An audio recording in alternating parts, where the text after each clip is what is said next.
I said, look, won't you give me an audition? Listen to me. He says, no, I'm sorry, we have all the voices we need.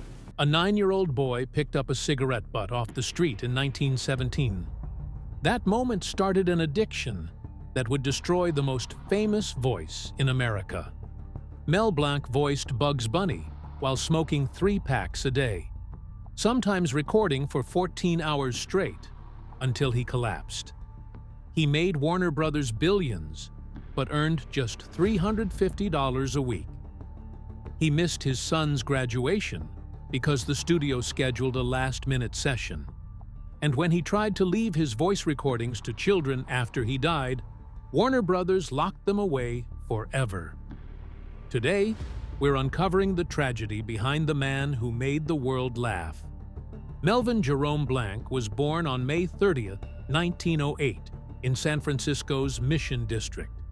His parents, Frederick and Eva, were Jewish immigrants trying to survive by running a tiny women's clothing shop. But the shop kept sinking. Department stores crushed their business, and Frederick's hidden gambling habit only made things worse. By the time Mel was 6, they were so broke he was selling hats on the street just to bring in coins. Creditors started knocking on the door.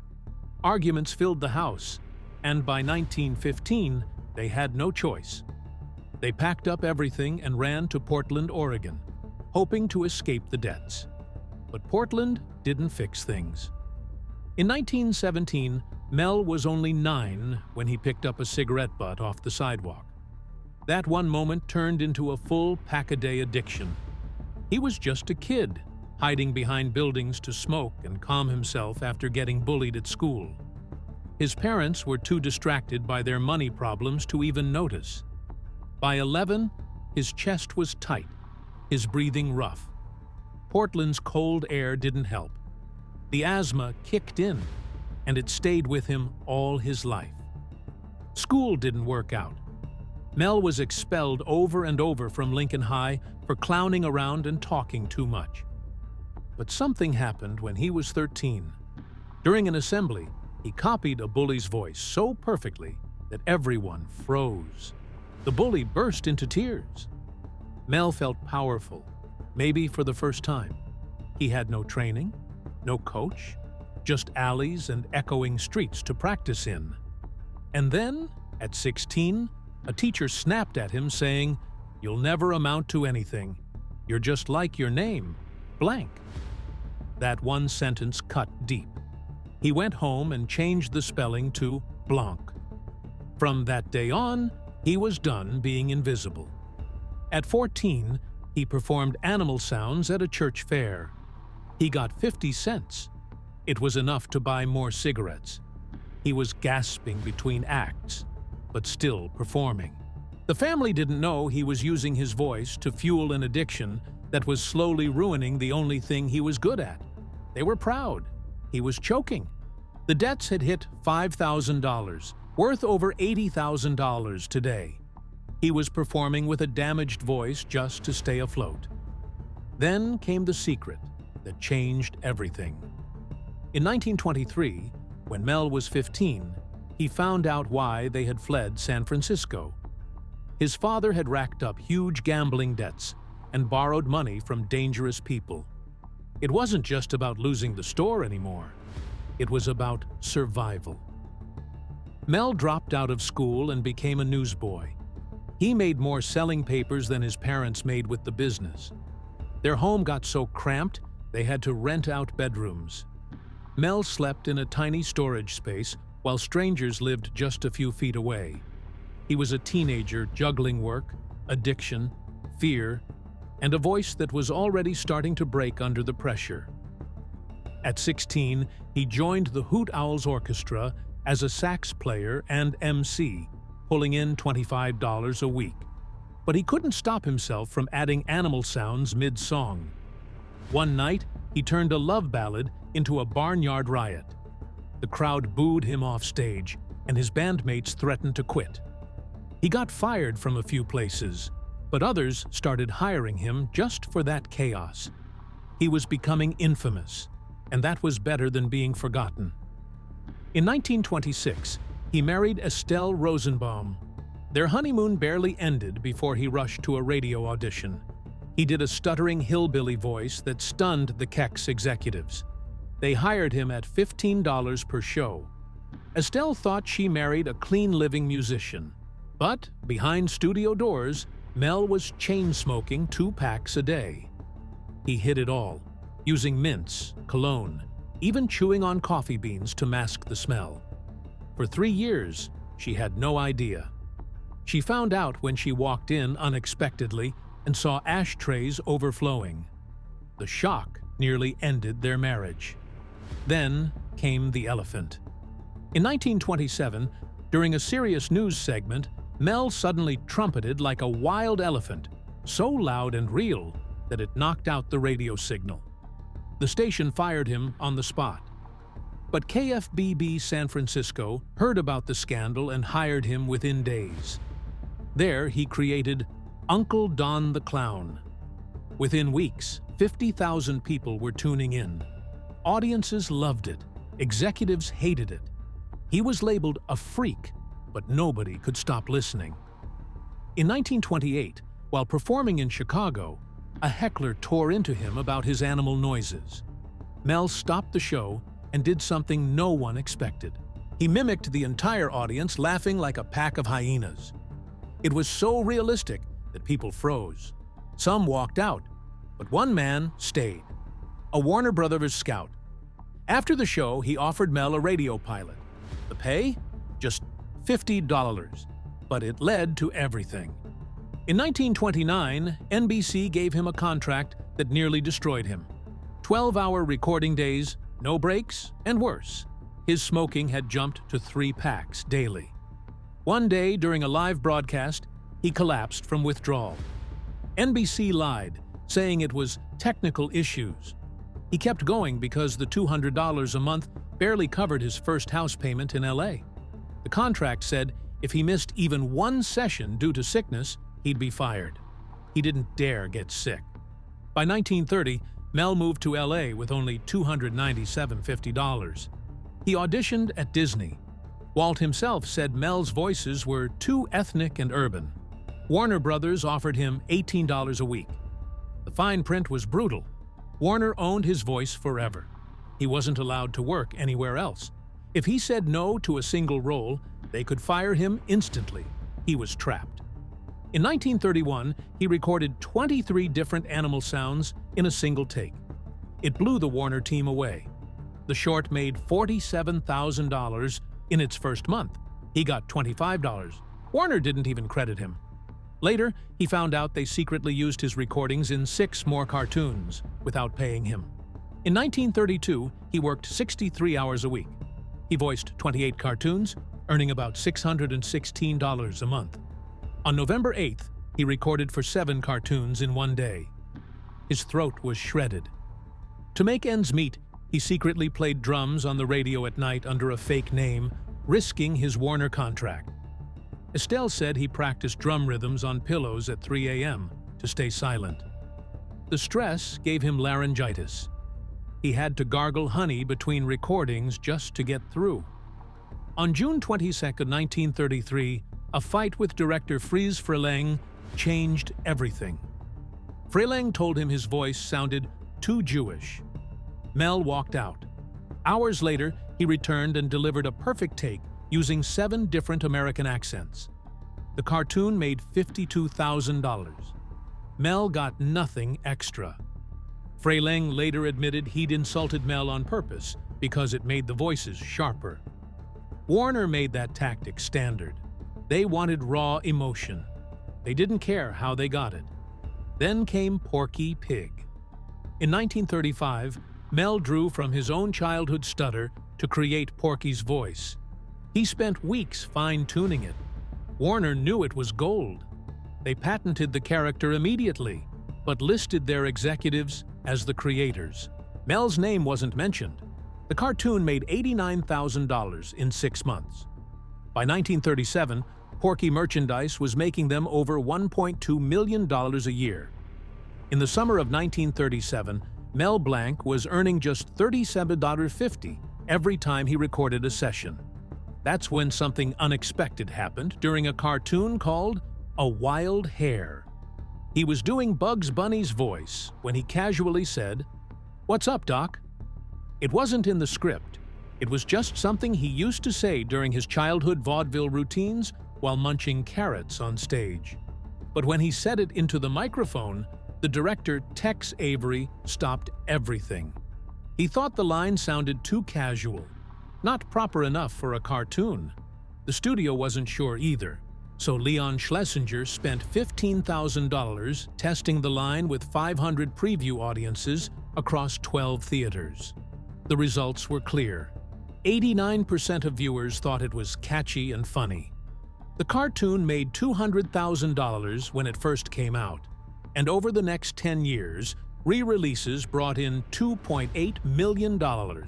But Mel Blanc never got a single royalty from it. He even had to fake the sound of chewing carrots by biting celery instead, because carrots were too quiet for the microphones. That chewing sound ended up becoming one of the most copied sounds in entertainment. By 1938, Blanc had signed a new contract with Warner Brothers that turned out to be one of the harshest deals in animation history. He was locked into a weekly maximum of $300, even though Bugs Bunny alone was making the company $5 million every year. He wasn't allowed to work for any other studio.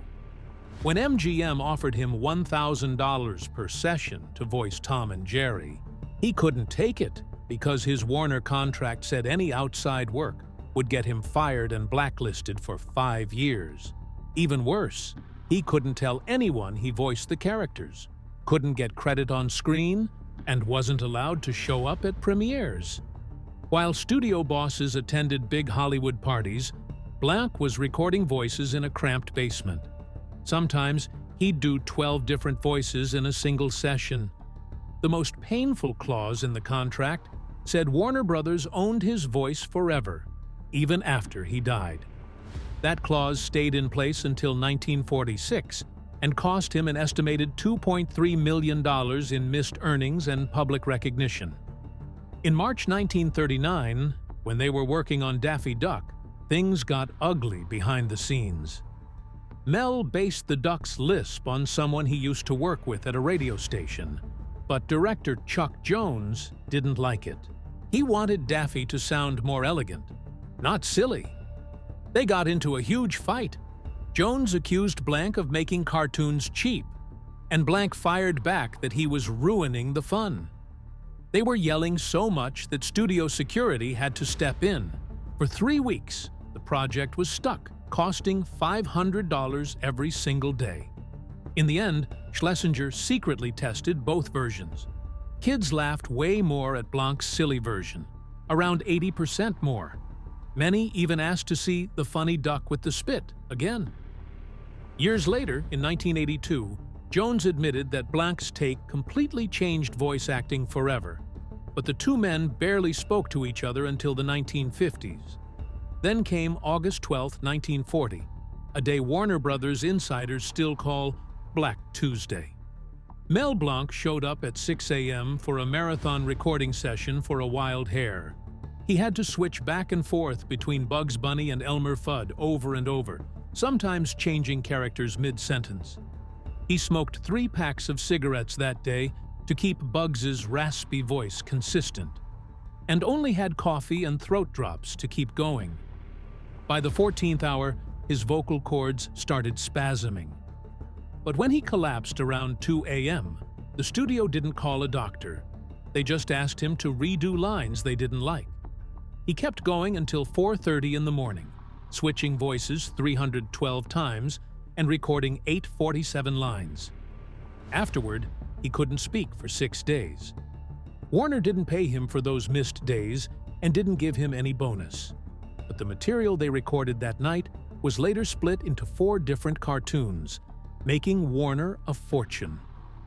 In 1941, the cartoon The Wobbit Who Came to Supper caused something no one expected.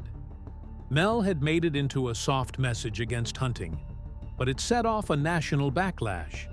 He got over 2,300 hate letters. Some even came from NRA groups. One letter showed pictures of dead rabbits arranged to spell blank. Meanwhile, Warner was using Bugs Bunny to sell war bonds. The campaign made them $2 million.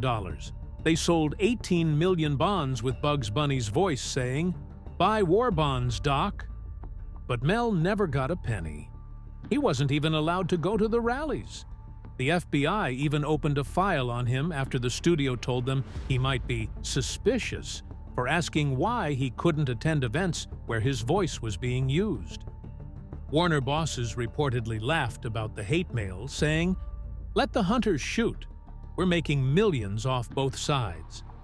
Mel only found out about the war bond profits in 1987, 46 years later. In 1942, Tweety Bird made his first appearance in A Tale of Two Kitties. Bob Clampett, the director, told Mel to make Tweety sound like a helpless baby bird. Mel didn't like it. He thought the voice was too soft and girly for him. They fought for 3 hours in the studio. Eventually, Mel gave in and mixed the chirping of his son's parakeet with a baby's crying. It worked. By 1945, Tweety Toys had brought in over $3 million. But Mel's contract said he didn't get anything from merchandise. Warner bosses made millions from Tweety, while Mel earned the same flat rate. In 1943, things got worse. Most male voice actors were off fighting in the war, so Mel had to voice 22 different characters in a single 7-minute cartoon called Yankee Doodle Daffy. He was working 12-hour days, 6 days a week, and got paid just $350 for the entire production. Warner, meanwhile, made $10 million that year from Looney Tunes. Mel got about 7 cents for every finished minute of cartoon. Warner made $28,571 per minute. For the next 3 years, he did around 80% of all the studio's voice work under the same deal. In 1944, Mel and Tex Avery fought over a new character, Yosemite Sam. Tex wanted Sam to be wild and angry, but Mel said the role was too violent for kids. Tex brought real Civil War pistols to the studio and fired blanks in the air to show what he meant. Mel was shaken, but agreed to record one test session. He came up with 50 different angry lines on the spot, and Yosemite Sam was born. The cartoon made $500,000 in 1945 alone, but Mel and Tex never worked closely again. The damage to their relationship was permanent. In 1945, while working on the Tasmanian Devil for Frigid Hair, Mel tried everything to make Taz's growl sound real. He gargled gravel, sand, even ice. He ended up damaging his throat so badly that he developed breathing problems at just 37. Doctors warned him he could suffer long-term damage, but the studio didn't reduce his workload or cover medical expenses. He kept recording with pebbles in his mouth, forcing loud coughs to get the right sound. The character only appeared in 5 cartoons through 1964, but Mel's voice never fully healed. He needed throat surgery in 1961 and had breathing problems for the rest of his life. In 1946, even though Mel was doing 90% of Warner's voices, they denied his request for a raise. He was earning $350 a week, while the studio was making millions. So he made a secret deal with NBC Radio to appear on the Jack Benny program for $100 an episode. He recorded those shows at night, working 14-hour days to keep everything hidden. If Warner found out, he would have been fired and blacklisted. That secret radio job helped him survive. His wife later said they were close to bankruptcy and had to borrow money from relatives just to pay rent and bills. By 1948, Mel was desperate to work on the Flintstones pilot, but Warner's contract wouldn't allow it, so he used the fake name Tex Avery and voiced Barney Rubble in secret. That episode later turned into one of the biggest TV hits ever, making over $100 million by 1965. Mel only got $75. When Warner found out in 1962, they confronted him. The fake name strategy backfired because all the royalties went to the fake name, which Hanna-Barbera quietly erased. Mel called it the worst financial mistake of his life. In 1950, during the recording of Rabbit of Seville, Mel had a serious health scare. He was smoking 3 packs a day, and during Bugs Bunny's opera scene, he coughed up blood. He was rushed to the hospital with bronchitis. The producer billed him $127 for wasted tape and dock time. Then, while Mel was still in the hospital, the studio secretly hired another actor to record backup versions. Mel found out from a janitor who overheard the plan. It made him realize he wasn't seen as a person, just a voice machine. In 1952, Mel created Speedy Gonzales, but it turned into a controversy. Friz Freleng wanted a spicy Mexican mouse voice, and Mel delivered the famous "Arriba, arriba" line. But people called it offensive. Protests broke out. Latin American communities demanded the cartoons be pulled, but box office numbers told a different story. Sales in Latin America jumped 40%. Warner made $340,000 in 1955 from Speedy toys. Mel got nothing. He later said he felt ashamed but did it because money was tight. In 1955, Mel finally fought back. For 25 years, Warner didn't put his name on anything. Executives said it ruined the magic if people knew the characters were voiced by a real person. But Mel's lawyer threatened a lawsuit. Internal records showed his voices had earned the studio $50 million, but he was making just $23,000 a year. Warner fought hard, even testing new voice actors in secret. They only gave in when Mel's lawyer threatened to expose their tax fraud. Mel got his name in the credits, but the gag order meant he couldn't talk about the money side. In 1956, Mel missed his son's high school graduation because Warner scheduled a last-minute recording session for Duck Dodgers. He had no idea it conflicted. He spent 14 hours voicing Marvin the Martian while his son Noel gave the valedictorian speech. His wife lied to neighbors, saying Mel had urgent business. Noel later said he just stopped expecting his dad to be there for things. Years later, Mel found out the studio had done it on purpose. They wanted to keep him focused on work. One executive even bragged, "Keep talent away from family distractions." Mel admitted he felt like a ghost in his own home. When his contract ended in 1957, Mel started working freelance. He voiced George Jetson for just $200 an episode, even though the show became the foundation of Hanna-Barbera's $50 million empire. Despite his reputation as the man of 1,000 voices, studios still underpaid him and saw voice talent as cheap labor. In 1959, he voiced Michigan J. Frog in One Froggy Evening. He used throat-bending techniques that pushed his voice to its limits. The cartoon ran over budget, and Warner cut his promised bonus. Mel had to sell his Hollywood Hills home just to pay taxes. Even when he delivered brilliance, they punished him financially. On January 24, 1961, around 3:15 in the afternoon, Mel Blanc was driving his silver Aston Martin DB4 on Sunset Boulevard. He wasn't speeding, at least not more than the others usually did on that sharp stretch of road everyone called Dead Man's Curve. In just 2 years, that curve had already caused 26 accidents, and Hollywood stars still kept racing through it like nothing could touch them. But this time, something went terribly wrong. Mel's car hit a parked truck. The impact sent him flying over 40 feet through the air. The car flipped 3 times before finally slamming down. His shoes were found 50 feet from where the wreckage stopped. He had a triple skull fracture, broken legs, a shattered pelvis, and he lost 9 out of his 12 pints of blood. At first, no one knew who he was. Police only figured it out when they found his Warner Brothers contracts inside the crumpled car. At UCLA Medical Center, doctors said he had only a 20% chance to live. His wife Estelle and his son Noel stayed by his side day and night, hoping for something, anything. For 19 long days, Mel didn't move. He didn't speak. He didn't even open his eyes. His brain activity was fading, and they were running out of time. Then something strange happened. One day, the doctor spoke to him, not as Mel, but as Bugs Bunny. "How are you feeling today, Bugs?" he asked.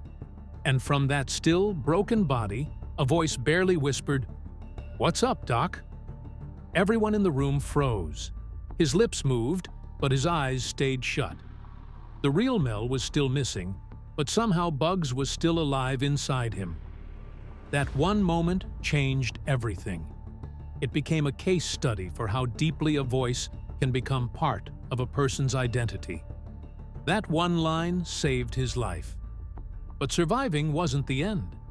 It was just the beginning of something even harder. Mel was moved to St. John's Hospital for recovery. His entire body was locked in a full cast from his neck down to his ankles. He couldn't move. Pressure sores formed on his back and legs. Some became infected. He needed skin grafts. Warner Brothers stopped paying him after just 2 weeks, saying his unavailability was a breach of contract. He had been earning $1,500 per week. Now, nothing. They kept using his old recordings for cartoons, but gave him no support. His hospital bills rose to $75,000, which would be about $650,000 today. Estelle had to mortgage their home. She sold off his classic cars to keep up with the costs. And Mel, 52 years old, had to learn how to walk again. He couldn't speak properly for months. He could only whisper. He feared it was all over. In September 1961, Mel sued the city of Los Angeles for $500,000. He said the road design was dangerous, and it was. The warning signs came just 100 feet before the sharp turn. Even at the legal 35 mph speed limit, cars could lose control due to the steep curve and poor road banking. There were no guardrails. Investigators found 847 complaints had been sent to the city since 1958, but nothing had been done because of budget cuts. Mel's lawsuit shook the entire traffic department. People lost their jobs. The federal government stepped in. In March 1962, the case was settled for $25,000. That wasn't even close to what he deserved, but it was enough to make the city redesign the curve. It also forced them to introduce warning protocols and safety measures for roads used by celebrities. His case set a legal precedent. By June 19, 1961, Mel returned to the Warner Brothers studio in a wheelchair. He was still healing, still in pain, but he couldn't stay away from his work. The cartoon was The Abominable Snow Rabbit. The studio had already tested other voice actors to replace him, but none of them could do what Mel did. So they brought him back. He could only record for 15 minutes at a time. They gave him morphine between sessions. His voice had changed. Engineers had to filter the audio just to make Bugs Bunny sound the same. The pain never left. The trauma never left. Mel developed severe claustrophobia. He couldn't stand small spaces. He started smoking even more. 5 packs of Lucky Strikes a day. That was the only thing that made the panic go quiet. His son later said Mel never stopped asking why he lived, and others didn't. That crash changed him. He stopped being the happy voice man. He became someone who worked non-stop just to feel like he still mattered. Even though he kept working, his body kept failing. Those metal pins in his legs hurt constantly. He had to record some voices from his hospital bed, sometimes even from home. In 1979, he voiced over 200 segments for the Bugs Bunny Jacques Roadrunner movie, but Warner Brothers refused to give him a directing credit. They said his health was declining. They also didn't give him the bonus he expected, even though the movie made millions. The truth was, they used his work, but gave the credit to someone else, Chuck Jones. Mel's oxygen tank had to come with him during recordings. He was sick, but still giving everything he had. They used that against him. His health problems put pressure on his family too. Mel had smoked since he was 9. By the time he was in his 70s, he had emphysema. His wife Estelle stayed by his side, but things weren't easy. Mel had to stop smoking eventually, but the damage was already done. Recording sessions became shorter. He needed oxygen breaks. His son Noel took on more work at their production company, Blanc Communications. To cover medical bills, Mel started accepting smaller jobs. He voiced Captain Caveman, Jetsons episodes, even Heathcliff. But his voice was fading, his strength was fading, and his past caught up to him. By the 1980s, he could barely breathe during recordings. He still worked, but always with the oxygen tank nearby. Heathcliff was the last major role he voiced fully, and that ended in 1988. Most actors his age were long retired, but Mel couldn't afford to stop. He had to keep going. And so he did, even when it hurt, even when no one saw how much it cost him. On May 19, 1989, Mel was rushed to Cedars-Sinai with heart problems. He was 81. After decades of smoking 3 packs a day, his lungs and heart had nothing left. While sedated and recovering, he fell from his hospital bed. His femur snapped in 2 places. That fall triggered a steep, sudden decline. For 52 days, he fought to stay alive. His body was only 89 pounds. His last words to Noel were, "I'm fine, son." He always tried to protect others from his pain. On July 10, 1989, he died from heart failure and lung disease. His death certificate named chronic obstructive pulmonary disease. His voice, the most famous in the world, was finally silent. His gravestone says, "That's all, folks." But there's a bitter truth behind it. Warner Brothers owned that phrase. Mel's family couldn't earn anything from it. The company sold T-shirts, mugs, and toys with that line. But his widow Estelle had to sell off his old recording equipment and memorabilia for only $200,000.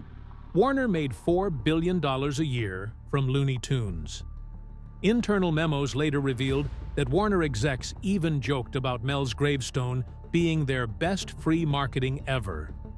Even in death, Mel Blanc couldn't escape being used. In 1990, Noel Blanc published a tribute book called That's Not All, Folks. It told the real story. In 1978, Mel had offered Warner Brothers $1 million to buy part of the rights to Bugs Bunny. They laughed at him. One executive even said, "Why buy the cow when we get the milk for free?" The book showed that Mel earned just $3,000 per episode, even though his voice generated $50 million per year in merchandise. He had secretly started building his own animation studio in 1988. He hired ex-Disney animators. He spent $75,000 of his own money. But his death ended that dream. Court papers showed Warner had delayed contract talks on purpose in 1989, waiting for him to die so they could replace him without a fight.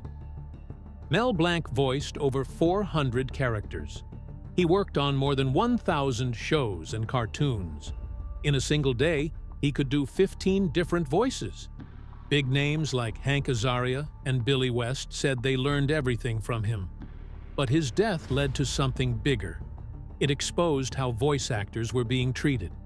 They didn't get paid for reruns. They didn't earn from DVDs or toys. Mel's case pushed SAG to change the rules in 1993. After that, voice actors started getting residuals. Mel's pain changed the whole industry. But still, no one in Hollywood has ever made a movie about his life. Warner Brothers quietly avoids it. They don't want people asking questions. Mel's final wish was to donate his voice archive to the Smithsonian. He had rare recordings, secret characters, and unreleased material. It was worth over $10 million. He wanted kids to keep learning and laughing, but Warner Brothers said no. They claimed every voice he made belonged to them. They locked everything away in their vaults.